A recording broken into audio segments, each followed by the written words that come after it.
은사가 교회의 큰 축복의 동과 동시에 교회 분열의 갈등을 조장할 수도 있습니다. 하나님이 주신 은사를 서로 비교하여 남을 판단하거나 이기적인 목적과 방법으로 사용하면 교회 안에 갈등과 분열이 가져올 수 있습니다. 그래서 하나님은 거룩한 사명을 다하지 못하게 합니다. 그래서 교회에 주신 은사를 바르게 사용하는 방법을 배워야 됩니다. 바울은 이 점을 잘 알고 있었기에 교회에 주신 다양한 은사들을 말하고 난 뒤에 우리에게 사랑장으로 잘 알려진 고린도 13장에서 은사를 사용하는 방법에 대해서 자세히 설명했습니다. 고린도 12장 31절에 보면 너희는 더욱 큰 은사를 사모하라고 권면하고 있습니다. 앞에서 언급한 은사도 중요하지만 더욱 큰 은사를 사모하라고 하셨어요. 그리고 바울은 고린도서 12장 30절 후반부에 내가 또한 제일 좋은 길을 너희에게 보리라고 하셨어요. 여기서부터 문단 구분을 다시 해야 되는데 여기서 좋은 길이라는 은사를 추구하는 방식을 말합니다. 그 좋은 길이라는 사랑으로 은사를 사용하는 것입니다. 앞에서도 여러 번 강조했지만 은사가 있다고 특별한 성도가 아닙니다. 겸손하고 바르게 사용해야 됩니다. 고린도서 13장에서 사랑의 중요성과 특성을 자세히 설명한 뒤에 고린도서 14장 1절에 사랑을 따라 구하라 신령과를 삼아되 특별히 열하려고 하라고 말씀했습니다. 이 말씀을 사랑의 방법으로 은사를 구하라는 것입니다. 영혼을 살리기 위해서 은사를 구하라는 겁니다.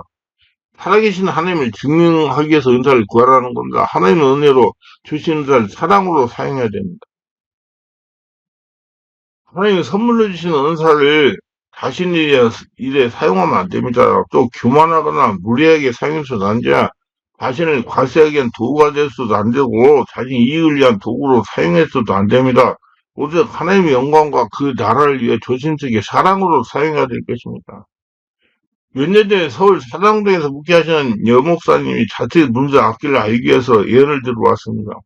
자신의 문제는 부동산이 있는데 다른 사람과 문제가 생겨서 법원에 송사를 했는데 언제쯤 해결이 될 것인지 알아보기 위해서고 또 다른 하나는 길 개체가 목회라는데 성도가 오지 않아 목회의 길이 하나님의 뜻인 걸 알려고 온 것입니다.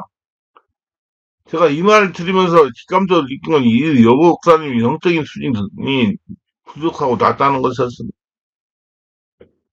꼭 예언을 해달라고 사모가 예언을 해줬어요. 내용은 즉슨 통일께서 앞길을 열어주려 해도 상처가 많아 심령이 갑갑하고 자아가 너무 강하니 자아를 말소가 성로 부수라고 그랬습니다. 그리고 혈통이 되는 영적 음란의 귀신들이 있으니 내적 치유를 하여 쫓아내야 된다고 말해줬답니다. 그런 요소들이 해결이 되면 문제도 해결되고 목회기도 열리니 10년 관리를 먼저 하라고 하신다고 말씀을 했습니다.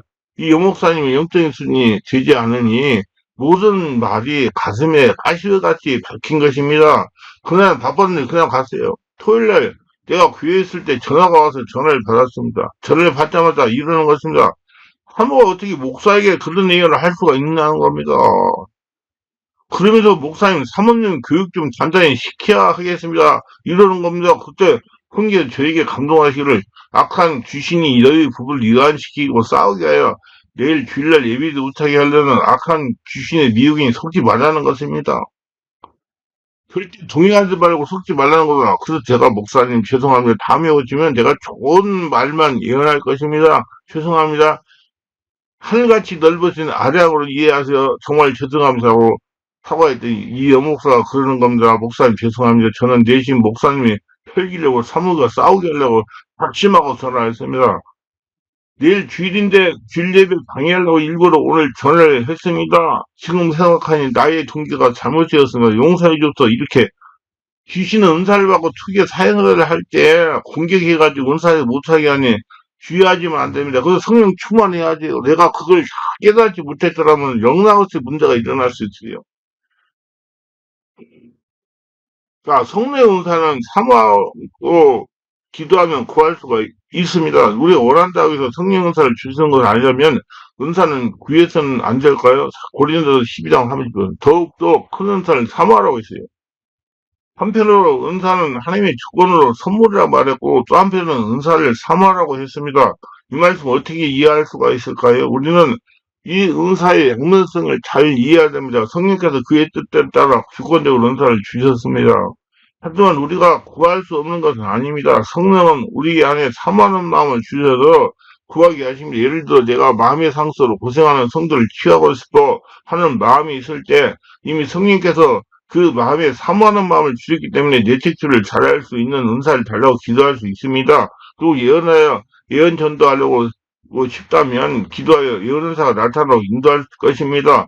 예언 사역자 훈련에 참석하여 예언을 숙달하게 하십니다. 그래서 예언 은사가 숙성이 되면 하나님은 예언을 통하여 전도하게 하십니다. 예언하고 싶을 때 하나님께서 그 일을 위하여 사모하는 마음을 주기 때문에 기도하면 예언사를 더 강하게 주십니다. 예언을 숙달할 수 있는 기회가 주시기도 합니다. 그러니까 뭐 감동을 주시면 순종해야 돼요. 훈련장에 가셔야 된다 이 말이에요. 또한 하나님의 기회를 위하여 봉사하고 싶은 마음이 있으면 이미 하나님께서 사모하는 마음을 주셨기 때문에 기도하면 성령께서 채워주시는 걸 경험할 수 있습니다. 또한 기도함으로 병든 자를 치유하며 능력 전도하며 하나님께 영광을 돌리려는 마음이 있으면 신혼사를 달라고 기도해야 된다. 기도하면 신혼사를 주십니다. 그리고 병든 자를 만나면 안수하면 신혼사가 나타납니다. 근데 신혼사, 병든 사람이 왔을 때 무서워하지 말고 그냥 하나님이 고친다고 안수할 때 그때 신혼사가 나타납니다. 우리는 이 말을 중요하게 생각해야 됩니다. 지능지수가 낮은 사람이라도 하나님의 영광을 위하여 살기를 소원하고 최대한으로 노력하며 기도하면 성령의 은혜로 지혜로운 사람이 될 수가 있다. 그리고 원래 얼굴이 못생긴 사람이 기도할 때 얼굴이 골격이 변하는 것은 아니지만 기도하여 성령의 충만을 받으면 얼굴에 성령 은혜가 넘치게 될 것이다. 그러므로 우리는 성령의 다양한 은사를 구할 수가 있습니다. 무엇보다 하나님의 기회와 공동체 이익을 위하여 사용하는 은사를 사모할 수 있고 사모하는 마음이 있으면 구할 수 있으며 구하십시오. 그리고 기도하세요. 그럼 은사를 주십니다. 하나님의 독생자를 주셔서 우리를 구원하셨습니다. 독생자로 아끼지 않고 주신 하나님이 무엇을 우리한테 아까워서 못 주겠습니까? 사모하면 주십니다. 자, 은사가 주어지는 목적은 교회의 덕을 세우기 위해서 주십니다. 교회의 덕을 세운다라는 말을 때 성경에 덕을 세운다는 말이 자주 등장합니다. 근데 이 교회는요, 우리 성도들을 말하는 겁니다. 예배당도 말하지만. 그걸 잘 이해해야 돼요. 우리 성도들이 교회입니다. 이 말은 덕담한다는 말이 아니라 잘 살아야 해, 행복하게 살아야 해, 부모님 오래 사십시오. 건강할 때 이와 같은 덕담을 나누는 것은 성경에서 나오는 덕을 세운다는 말이 아닙니다. 자, 성경에서 덕을 세운다는 말은 하나님 앞에 덕을 세운다는 말이나 하나님 나라, 하나님 사람들을 세운다는 말입니다. 그러니까 정도로 고통당하는 사람을 하나님의 사랑의 은혜로 안수해가지고 고쳐가지고 하나님의 살아계심을 체험해서 사람답게 살게 한다는 말입니다. 성령사를 가지고 자신의 교회를 세우고 다른 사람들의 마음의 교회를 세우는데 사용된다는 말입니다. 자기 걸어다니는 성도는 되고 다른 사람도 걸어다니는 성도는 되고 사람답게 살게 하는데 사용된다는 말입니다. 성경에 덕을 세운다는 말은 저 사람을, 저 영혼을 하나님 앞에 온전한 자로 세운다는 의미다. 사람답게 살아가는 사람으로 세운다는 말입니다. 다시 말하면 하나님의 자녀로 하여금 온전한 교회로 세우도록 하기 위하여 하나님께서 부어주신 것이 은사입니다. 그래서 13장 7절 각 사람에게 성령이 나타나면 유익하게 하시리라. 교회가 하나님의 자녀들로 하여금 하나님의 앞에 온전한 사람을 세우기 위해서 하나님께서 은사를 부어주신다는 사실을 명심하세요. 하나님 앞에 나온 사람을 사람답게 살기 위해서 고쳐주기 위해서 자기를 통해서 고쳐주기 위해서 은사를 주신다는 얘기예요. 교회에 덕을 세운다는 말의 두 번째 의미는 교회나 하나님의 자녀가 앞으로 나갈 방향을 지시한다는 내용이 포함되기도 합니다. 사도행전 13장 15장에 보면 하나님의 음성을 듣고 예언의 은사가 부어지면서 안디옥 교회가 앞으로 나갈 방향을 결정하고 있는 것을 봅니다.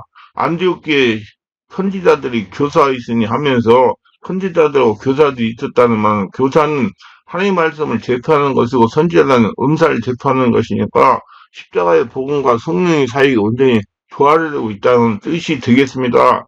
그러한 가운데 은사를 가진 사람에게 하나님의 음성을 말씀하시면서 안디옥 교회가 이제 세계 선거에 첫걸음을 내릴 수 있도록 하나님께서 성령 은사를 통해서 안디옥 교회가 나갈 방향을 지시했다는 겁니다. 그 사명을 감당하도록 성령 은사를 안디옥 교회 성도들에게 주었다는 거예요. 교회 덕을 세우기 위해 은사가 부어집니다. 덕을 세운다는 말은 크게 두 가지 의미가 있는데 하나는 하나님 앞에 개인이나 교회가 온전한 대로 시험을 입는다는 겁니다. 하나님의 사람으로 태어나는 겁니다. 또 하나는 개인이나 교회가 나갈 방향을 지시하는 겁니다. 나가서 전하는 거요. 은혜 받은 은혜를 전하는 거. 이처럼 하나님께서 우리에게 은사를 부어주신 목적은 온전케 하기 위함입니다. 덕을 세우기 위함입니다. 또 성도 한 사람 한 사람을 하나님의 사랑으로 세우기 위해서 성령께서 은사를 주시는 겁니다. 그게 성령 은사예요. 그 사람답게 살게 해주세요. 어디 성령 은사를 가지고 사람을 살리는 일에 사는 것을 하나님의 영광을 드러내시고 살아계심을 증명하시기 바랍니다. 기도합니다. 오늘도 저희 설교를 끝까지 시청하시면 구독, 좋아요, 알람 설정, 공유하시면 축복하시고 모두 성령 세례받고 순모한 은사 받아서 하나님의 나라 확장, 성도들 세우고 자신을 세우는 큰 일을 감당하는 복전자들이 다 되게 하시고 은혜가 충만케 하소서. 예수님 이름으로 기도합니다. 아멘.